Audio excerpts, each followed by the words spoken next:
दुनिया के बेहद अमीर व्यक्ति वॉरेन बफे का नाम तो आपने सुना ही होगा। वे शेयर्स में इन्वेस्ट करके ही इतने अमीर बने हैं, लेकिन इस सब के पीछे हाथ था बेंजामिन ग्राहम की लिखी किताब द इंटेलिजेंट इन्वेस्टर का, जो वॉरेन बफे ने अच्छे से पढ़ी थी। आज हम उसी किताब को समराइज करेंगे ताकि आपको भी इन्वेस्टमेंट का ज्ञान मिले। The history of the stock market. Stocks में इन्वेस्ट करने से पहले आपको मार्केट की हिस्ट्री का पता होना चाहिए। यह भी पता होना चाहिए कि किस शेयर ने पास्ट में कैसा परफॉर्म किया था। इससे आपको उस शेयर की चाल समझ आएगी और आप उसमें धोखा नहीं खाएंगे। मार्केट हिस्ट्री हमें बताती है कि मार्केट कभी न कभी बुरी तरह से क्रैश करता है। उस समय हमें फायदा उठाना चाहिए, न कि पैनिक करना चाहिए। ऐसे ही किसी कंपनी की हिस्ट्री भी आपको फायदा पहुंचा सकती है। जैसे रिलायंस की हिस्ट्री सबको पता है, कैसे टेक्सटाइल से शुरू होकर वे रिटेल, पेट्रोलियम, टेलीकॉम तक आए और उनके इन्वेस्टर्स को बहुत ज्यादा फायदा हुआ। इसलिए हिस्टोरिकल इवेंट्स पर नजर रखें। Beware of inflation.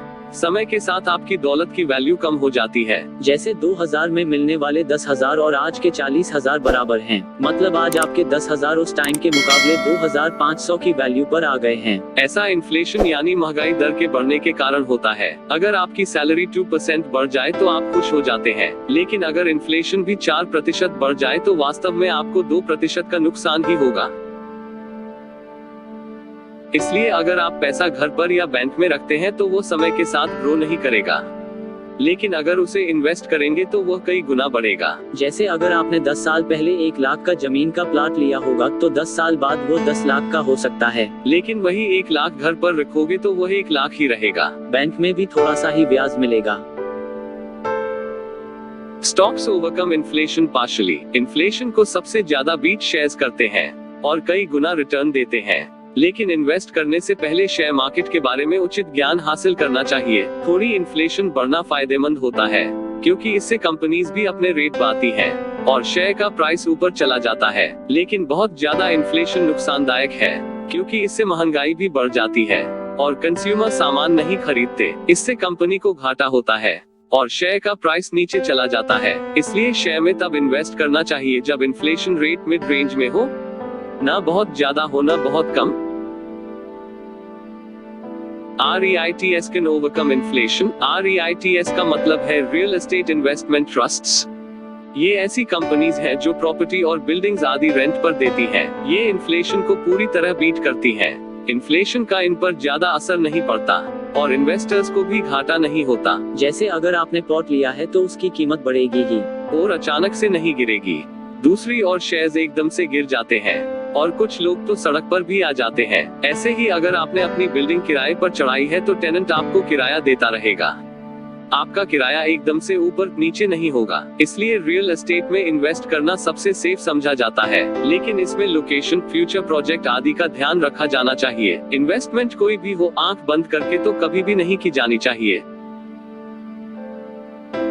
As doesn't matter. Investment करने की कोई उम्र नहीं होती। यह किसी भी उम्र में सीखी और शुरू की जा सकती है। इसलिए अपनी उम्र को इसके आड़े न आने दें। लेकिन कुछ बातें जरूर याद रखें। एक जवान आदमी को वृद्ध के मुकाबले इन्वेस्टिंग का फायदा ज्यादा मिलेगा, इसलिए जल्दी शुरू करना चाहिए। इन्वेस्टमेंट के दौरान यह भी दिमाग में रखें कि आप कितने पैसे का नुकसान झेल सकते हैं।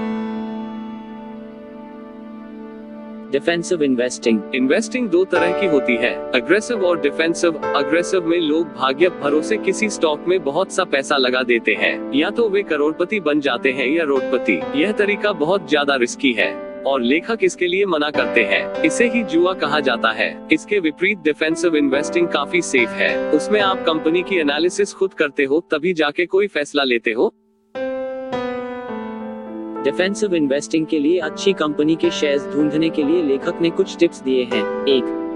हमेशा बड़ी कंपनी में इन्वेस्ट करें जिसके प्रोडक्ट्स आपने इस्तेमाल किए हों। 2. उस कंपनी के एसेट्स उसकी लायबिलिटीज से ज्यादा होने चाहिए। 3. कंपनी पर कर्जा नहीं होना चाहिए या बहुत कम हो। 4. कंपनी ने 10 साल तक लगातार मुनाफा कमाया हो। 5. कंपनी ने 20 साल से डिविडेंड दिया हो।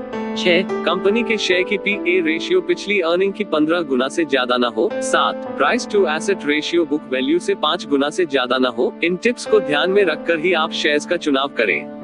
अगर आपको समझ नहीं है तो किसी अच्छे फाइनेंशियल एडवाइजर की मदद ले सकते हैं या कोई कोर्स कर सकते हैं। एंटरप्राइजिंग इन्वेस्टिंग, समझदार इन्वेस्टर वे हैं जिन्होंने स्टॉक्स का काफी ज्ञान हासिल किया है और लॉन्ग टर्म तक मार्केट में बने रहना चाहते हैं। ऐसे इन्वेस्टर्स के लिए बेंजामिन ग्राहम ने ये प्रिंसिपल बताए हैं। 1. हमेशा लंबे समय के लिए इन्वेस्ट करें, क्योंकि मार्केट ऊपर नीचे होती रहती है, लेकिन लंबी अवधि में वो ऊपर ही जाती है। 2. पता करें कि आपकी मानसिकता कैसी है। क्या आप शेयर के गिरने से बहुत डर जाते हो? अगर ऐसा है तो शेयर्स के बदले इंडेक्स फंड में पैसे लगाएं। ये एक तरह के म्यूचुअल फंड होते हैं जो आपके पैसे को सिर्फ टॉप की कंपनीज में लगाते हैं। 3. उस कंपनी में कभी इन्वेस्ट न करें जो पिछले कई सालों से घाटे में चल रही हो। 4. पेनी स्टॉक्स में पैसा न लगाएं, बहुत बार वे डूब जाते हैं। 5. कंपनी की मैनेजमेंट के बारे में पता लगाएं। अच्छी मैनेजमेंट कंपनी को बहुत आगे ले जाती है और आपको प्रॉफिट होता है। 6. हमेशा खबरें पढ़ें, लेकिन फेक और पेड न्यूज से सावधान रहें। 7. एक्सपर्ट्स पर भी आंख बंद करके भरोसा न करें। आपका पैसा है, इसलिए आप डिसीजन लें।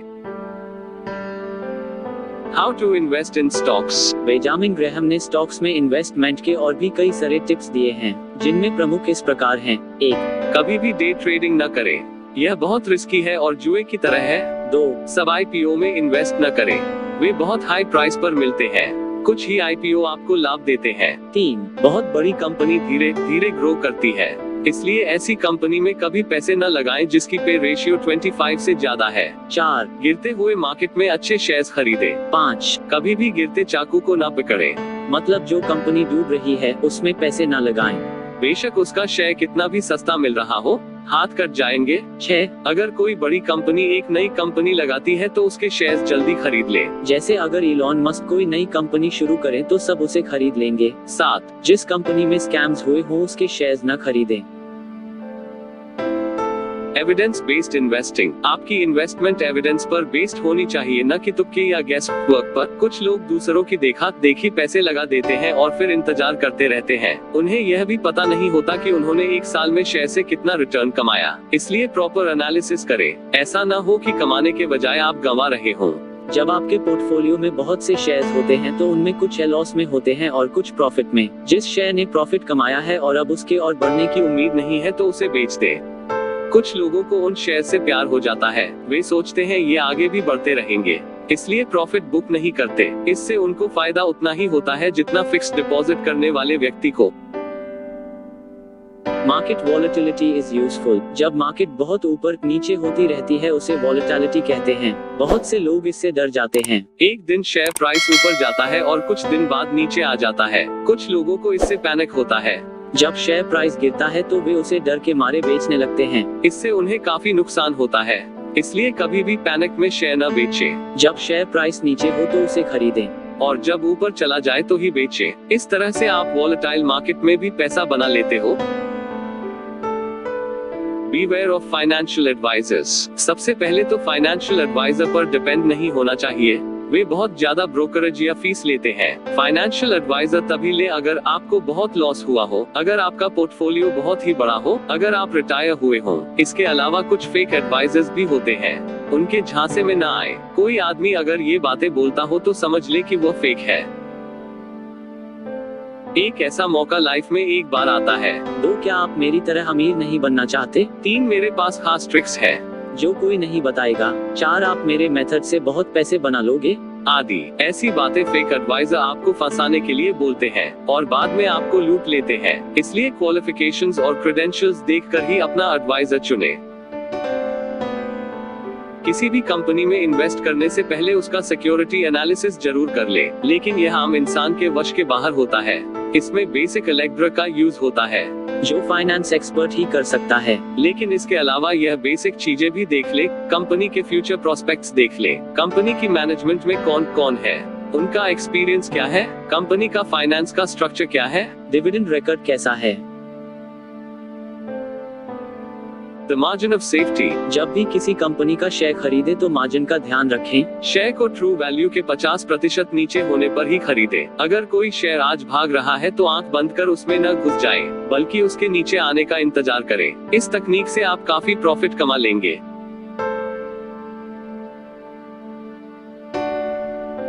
दोस्तों, इसी के साथ ये वीडियो कंप्लीट होता है।